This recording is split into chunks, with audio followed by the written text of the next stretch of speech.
All right, so I think we'll go ahead and get started. I'm sure a few participants may straggle in, but anyway, first off, again, as always, very much appreciate everybody on our participant side who's attending this webinar today. Very much appreciate you taking a little bit of time out of your day. As we know, we've got about 30 minutes here, so we'll keep this relatively concise and hopefully informative for our attendees. Just a little bit of reminder, it's up on your screen now. Really, what we're going to be talking about today is, potential gaps in your vulnerability and exposure management programs. Before we jump in, we'll do a little bit of housekeeping. We do encourage and would love to have participation and questions from our audience today. So you should see the ability to submit questions to our Q&A queue. We'll have some time at the end that we'll dedicate to working through those. So if you do have any questions throughout, please feel free to add those there. And if time permits, we'll be able to get into those. Certainly, if there are any questions we aren't able to get to today, we'll make sure that we reach out to you individually. So, but as we get started, really quick, I'm Jay Clauser. I lead our solutions engineering as well as our tech alliances here at Brinqa. And I'll kind of be leading the discussion today. But what I'm really excited to bring in is James Walta, who is our VP of Customer Success. James, do you want to give a little bit of background, not just in your current role and what you do, but kind of your journey here at Brinqa, and really how that will lead to some of the discussion topics we have today? Yeah, sure. So thanks, Jay. I think that's a good initial intro. So, as Jay mentioned, I'm VP of our customer success over here at Brinqa. Been with Brinqa for a number of years, though, coming up on 9 years at this point. And really, my journey has helped me gain a lot of insights into some of the topics we're going to walk through today. We've worked over the years with, very early on in customer cycles, doing evaluations and explorations on proof of concepts, looking at initial deployments with new customers that we've acquired and kind of migrating them or helping mature to kind of the next step within their security program.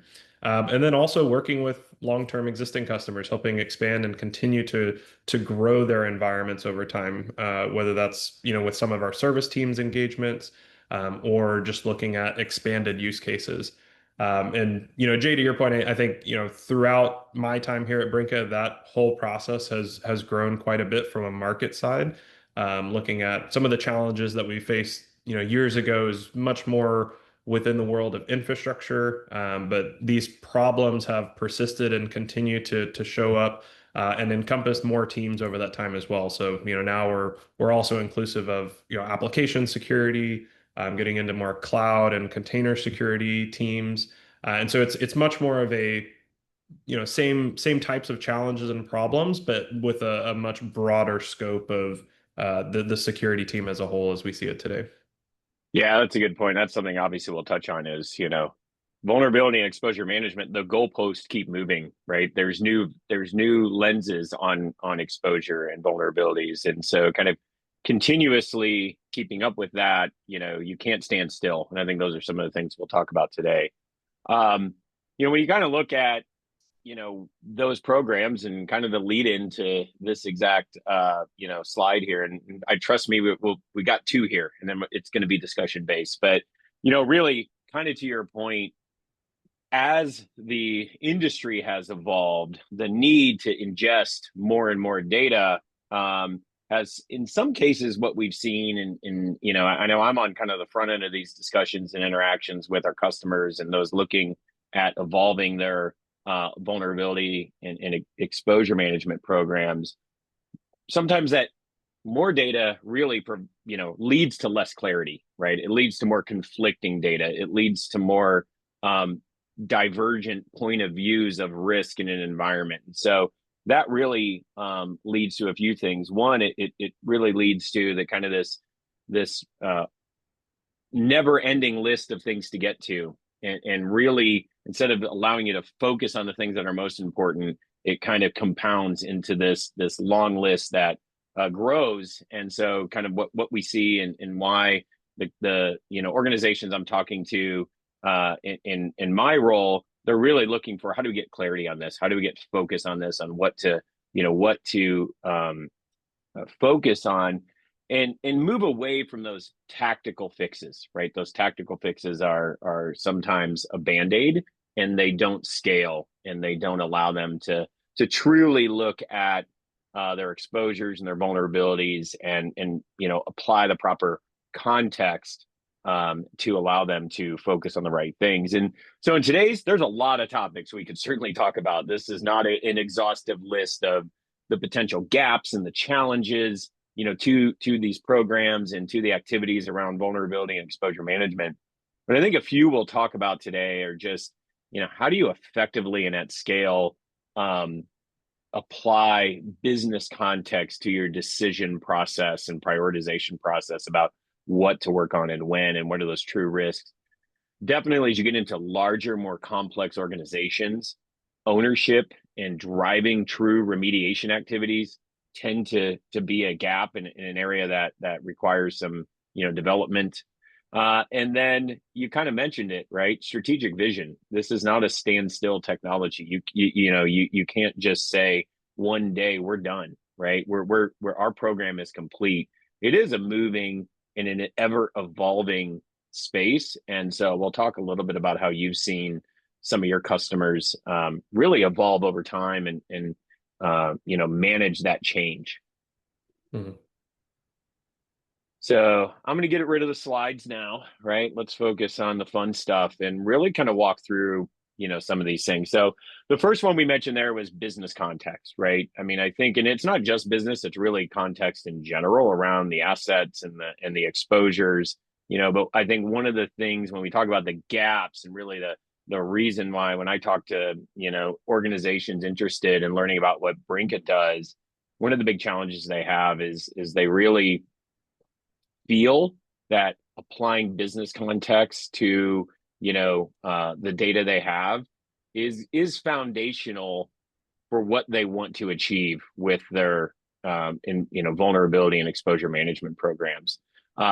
I know when I'm talking to customers, and when we look at it there's a lot of low hanging fruit here, and it sounds simple at the beginning, right? Yes, let's we have our critical assets or our crown jewels identified. That's an easy way, a low hanging fruit to apply business context. Whether, and then you look at environmental context, whether it's internal or external or reachable or whatever. There's kind of some low hanging fruit that I think everybody thinks about as part of how do we start to apply business context.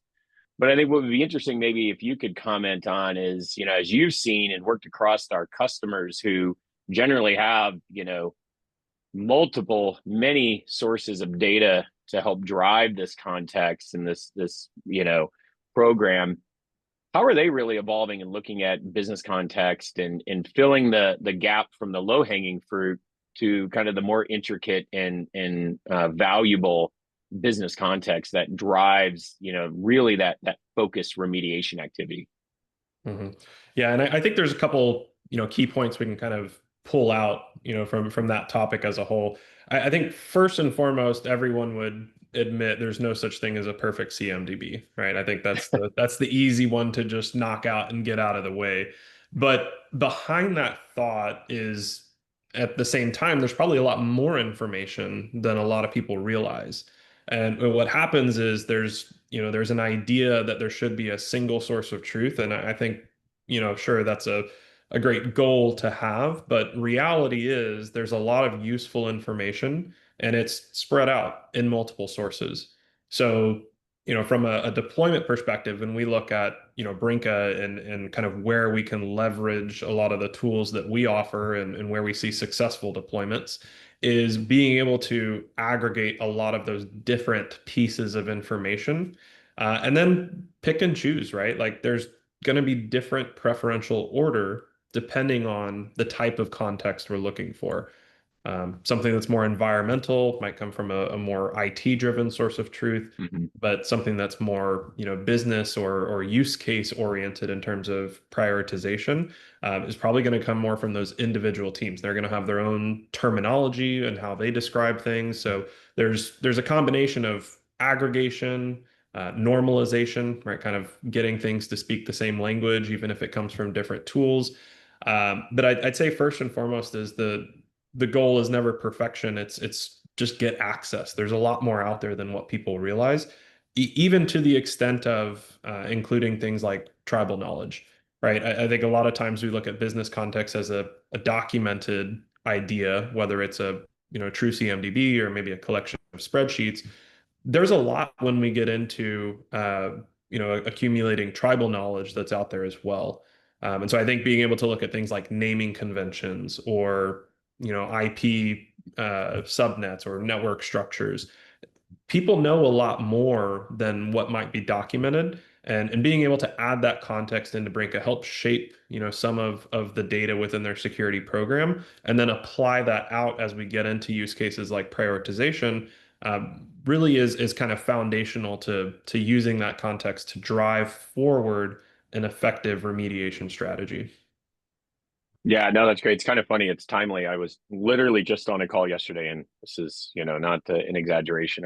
We were going through kind of what Brinca did, and we were on with the CISO, and one of the things you mentioned was the CMDB, and in Zoom, the chat, he goes CMDB, ha ha ha ha. Like it was to your Yeah. point, right? Like the real value is being able to leverage data maybe primarily from one source like a CMDB, but we often know that, there is that data sits across the org, and really to be effective and leverage that data effectively, you need to bring it into one place so that you can, right, normalize it and bring it in and get that holistic view. And so kind of what you're saying is, what we hear first and foremost around these programs and projects is context, certainly business context, but also threat context and environmental and asset context, really leads to kind of that accurate and is foundational to, really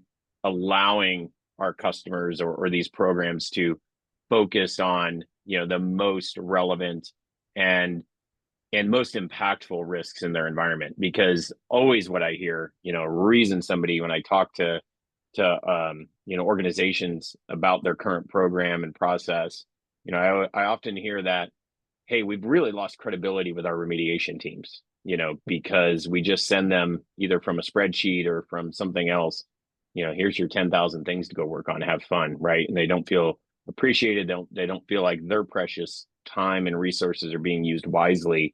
And so when you can layer on that context effectively and at scale, it really does a couple of things. It drives the program to be, one, just much more effective in truly reducing risk, but also kind of allows you to communicate clearly why and what are the most relevant risks, and narrow it down to using your time and resources wisely. So um, Mm. so to that, right? So we talk about, we got to have the context first. We got to understand what are our most, relevant and immediate risks in the environment. What are our most impactful activities we can take to reduce that risk? But a big part of that is understanding, how do I get this data and these exposures and these vulnerabilities and the appropriate remediation steps to the right teams. I think in a smaller org, it may not be as much of a challenge, right? You might have a handful of people that are, really responsible for, running the environment or, maintaining the environment. But as you start to get into, much larger organizations, I've heard many organizations we speak to say, a couple of things have happened. We've either thrown human resources at this process, and we go out and manually create tickets, or we have a script that does use some basic logic, or we end up in this hot potato type of hot potato kind of situation where we go out and we assign a risk or a vulnerability to one team, and they say, hey, that's not mine, right? That's actually the app team, right? I'm the OS team. And so as a result, right, when you're in a situation where you have a critical risk or a critical vulnerability, they really find that the time it takes to identify and find the right person to get that to in an effective manner not only causes frustration again to those teams, but it also is, uh, essentially allowing that risk or that critical vulnerability to exist in their environment much longer than it should. And so I know that's a challenge, right? And I know that that's it can be a bit of a journey. But talk to me a little bit about how the customers that have matured these programs, how they've really mobilized that data and been able to leverage the proper assignment and automation to get those threats and those exposures and those vulnerabilities to the right teams. Mhm. Yeah, and I think that's, it really is like the next big step in the process, right? If we look at the goal of the security program is to reduce risk to the organization, well, first and foremost, you have to identify what is actual priority. So that's what we were just talking about with, leveraging all the business context and environmental details that we can. Now, as widely as that can be varied from environment to environment, I'd say remediation strategies are even more varied, right? At least when we talk about CMDBs or business context, there's kind of a core theme of like, okay, well, we're looking for data points. We're looking to, just enrich Yeah. information or tag or classify details. When it comes to the remediation strategies, that's where things get even more unique per deployment. And one of the first things that I think really helps separate a successful deployment in an organization from one that maybe isn't quite there yet and still has some struggles is documenting and automating what that remediation strategy is. If we're still going through and we're doing, manual assignment, we can have the best, stack ranked, prioritized list of actions that we want to take, but we're bottlenecked by, a manual process of assigning out or, maybe even worse than that, having people view their own queue and kind of pull top of list. Mhm. The human resources is really kind of the bottleneck in this situation. And if that's our most limiting factor, then we have to be as efficient as possible. So, spending time on actual remediation actions and implementation of mitigations or fixes, that's where those individuals and those teams need to be spending most of their time. And when we look at ways to kind of mature that process and gain efficiency, it really comes down to standardization and automation.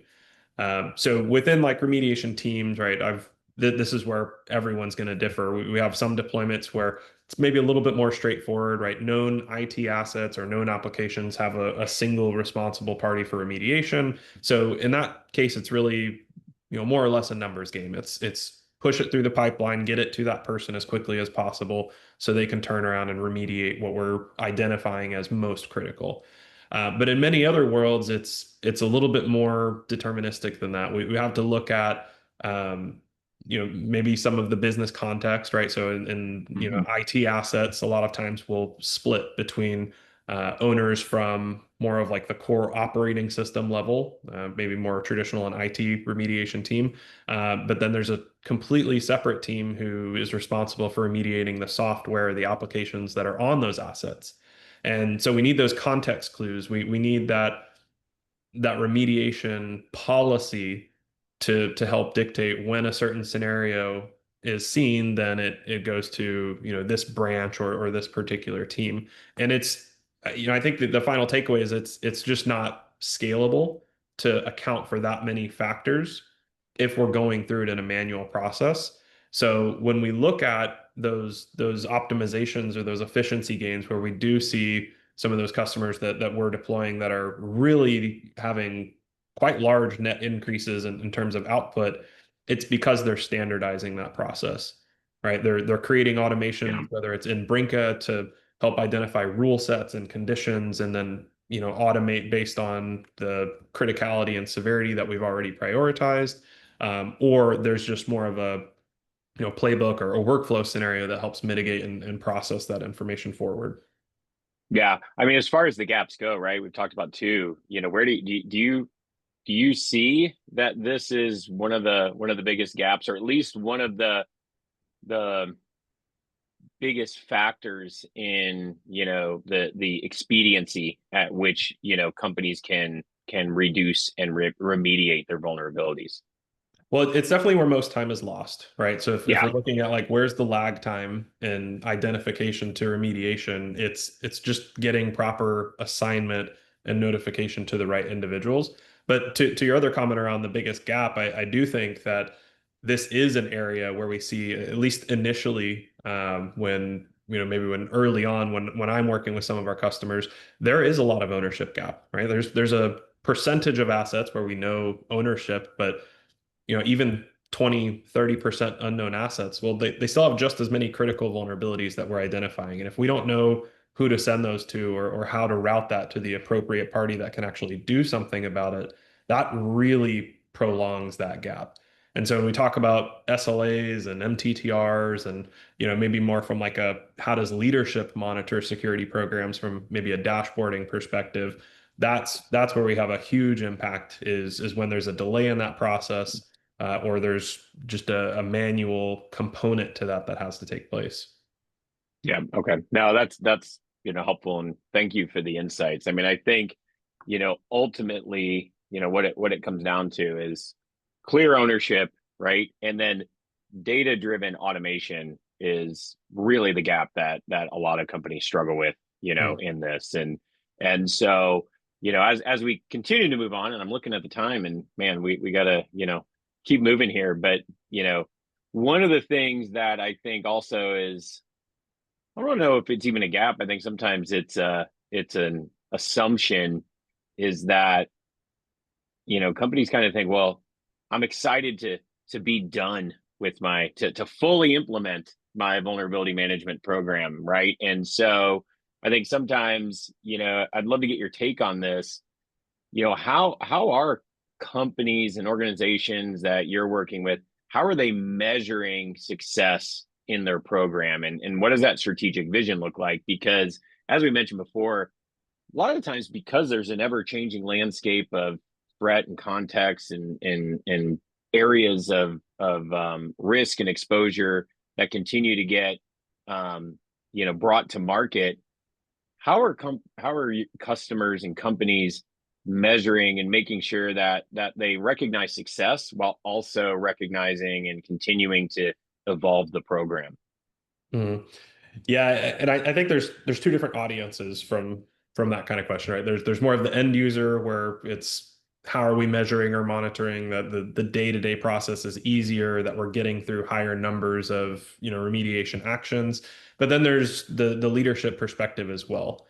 And I think there's multiple ways to come in and view success of a program as you phrased it, but one that I think is most common amongst more of our mature deployments that we see looking back is it's about progress, right? I think you said it early on when we first opened up, but it's an always ever moving goalpost. It's never set in stone. We're never going to get to a point where we say, okay, we have a successful program.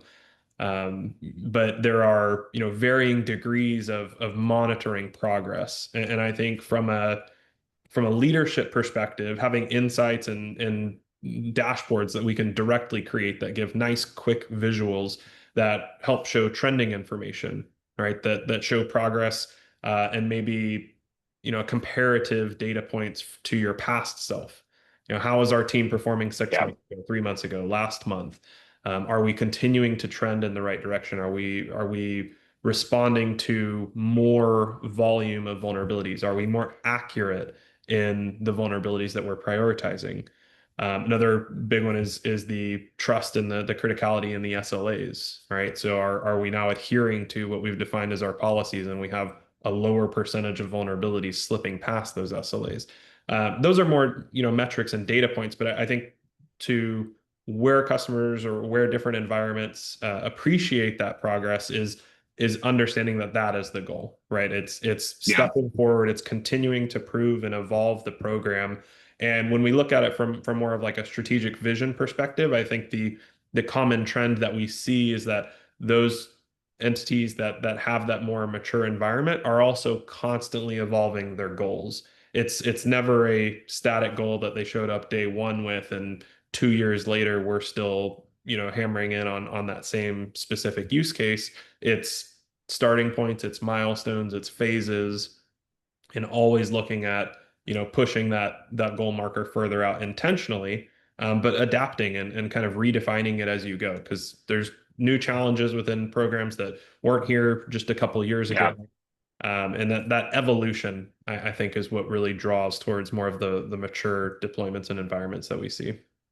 Yeah. Okay. Yeah. And when you see like the evolution, is it adding in new data to that? Is it driving, new data sets? Is it, identifying, new assets that weren't, available before, or maybe you started with, traditional infrastructure and cloud and move on to AppSec? Like, how are you seeing customers really evolve and expand the scope of these programs? Mhm. Yeah, I mean, I think that's an easy start, right? To just do the same, but more. But I think more specifically, if we were to really look at like what does that evolution mean for some of the more successful programs that are out there, is it really is identifying almost more of leveraging the tools, leveraging the data and the insight that we now have access to, and using that to drive and iterate processes and workflows, and really kind of take what's at the surface level from what Brinqa and some of the other, security tools that are in use within these environments are showing, but then taking that data and figuring out how can we improve a process, right? If our Yeah. SLAs continue to slip, what is the action that we can optimize internally to more accurately predict how long it takes to remediate to a certain classification of risk? Okay, great. So I'm going to put you on the spot here, James. We've got it. We've got a question, and I think it's just relevant to ask it now rather than wait till the end. Mhm. Um, Question from the audience: how do you report, or I guess, how do customers report and share success? You mentioned dashboards. I don't know if that's what you were alluding to. You kind of mentioned, but how do you kind of share that across the organization? I think is the question. Yeah, I think first and foremost, it's very clean dashboards, right? There's a lot of data, there's a lot of moving pieces, but clean dashboards or reports is kind of the go-to. And even more so, I think within some of our, latest releases as well, we've taken steps just to make this easier within our solution, where, exporting to PDF, for example, in an automated way and sharing it out to users who maybe aren't inclined to log into the Brinka solution, but can still get those tangible observations and benefits through, PDF exports. But yeah, I think that's probably the main driver there. From how did you phrase it? Is just sharing success Yeah. or How do you kind of reporting on that. share and Yeah. communicate success? So, okay, no, thank you. I mean, I think just to put a pin in this one, right? To sum up, kind of what we said at the beginning, this is an ever evolving challenge. It needs to be an ever evolving program, right? I mean, the most successful programs that you've seen are really about, it requires that evolving strategy. It requires to, as you mentioned, identifying, first off, where the gaps are. No pun intended, or maybe, I don't know. And then identifying how we can either leverage the data more effectively, automate the process more effectively, or to keep things moving forward. So we'll do a little bit of a recap here, and then we'll get to. I think we got a couple more questions that came into the queue, so I'll give you a moment, James, to review those. But I'll take just a Sure. minute, right? As I want to be respectful of everybody's time. When you kind of look at this, let's recap, right? So really, where it starts, and one of the initial gaps, and reasons why we're seeing organizations look to solutions like Brinqa is there really is either this lack of business context or this inability to apply business context to the exposures and vulnerabilities at scale. There's a lot of data, but if that data can't be leveraged effectively, then really what we get into is a situation where the programs start to get behind. The risk out paces the remediation, which is a very common problem that we hear. I think too is mobilizing that, right? How do we actually, once we have the business context, how do we actually get it to the right teams? Because again, there typically is either this manual effort that doesn't scale, that misses things, or that simply can't keep up, or we kind of have, as I mentioned, the hot potato syndrome, where things get bounced around and effectively delays in remediating and reducing critical risks are the are the result.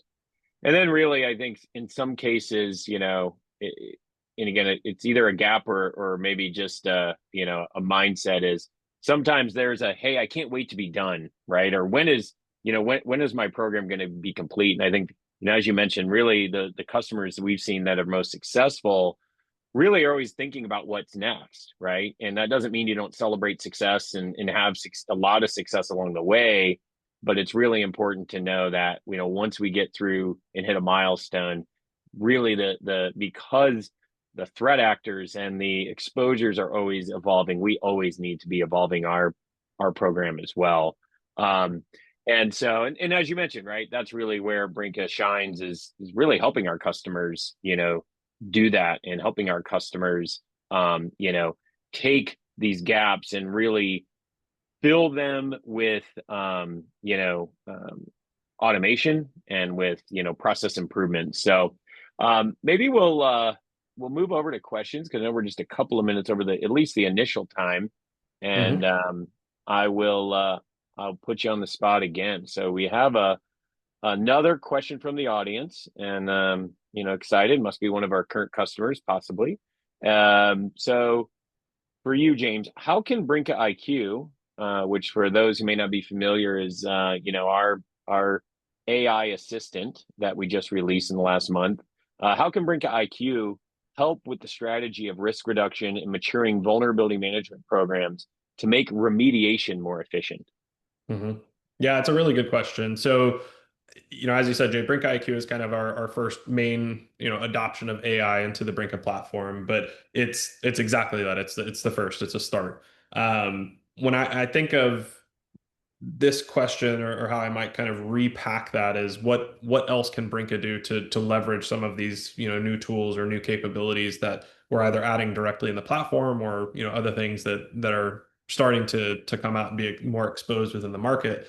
And I think the more of the goal or the focus from like a product perspective is leveraging some of these context points to just help more standardize some of those remediation guidance items. There's a lot of environments out there where we're deploying or aggregating a lot of different tools together. They all have different recommendations, some good, some bad, in terms of how to respond to a vulnerability. And frankly, tools like AI can help clean that up a lot, as well as leveraging a lot of other context from threat intelligence, to help either with the prioritization, right? So it's another context point that we can start to use to better understand how to prioritize within an environment, but also really start to strengthen those remediation strategies at a vulnerability by vulnerability level.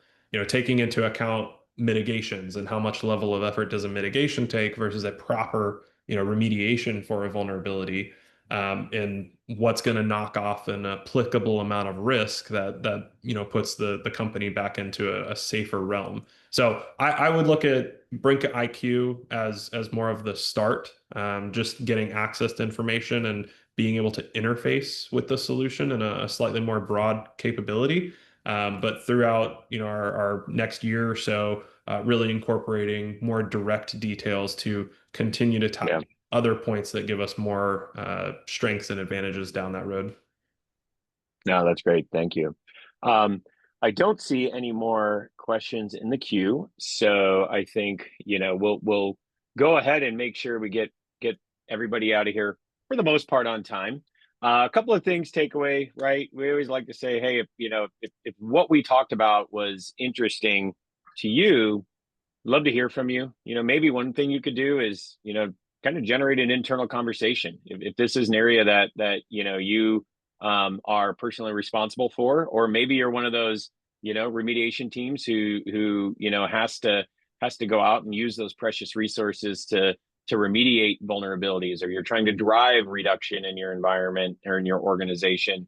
Maybe start to reach out to your peers, and if this is something and the things we talked about are things you're struggling with, we'd love to talk to you. So if you'd like to learn more, and see if we can help you with any of your current programs or processes, please go ahead and you can go to www.brinqa.com/demo. We'd love to kind of show you what we do. But first and foremost, I want to thank James for giving your insights and allowing us to get a little bit of peek into what you see in the customers you've worked with. And more importantly, I want to thank all of our participants for, joining today. We know that there's probably a lot of, webinars that get sent your way, and we very much appreciate you taking a little bit of time today to learn a bit more about what we're doing here. Hopefully the content was relevant and insightful. If you do have any questions, please feel free to follow up afterwards. But again, thank you, everybody. Thank you, James. And we look forward to the next one. So appreciate it. Have a good day.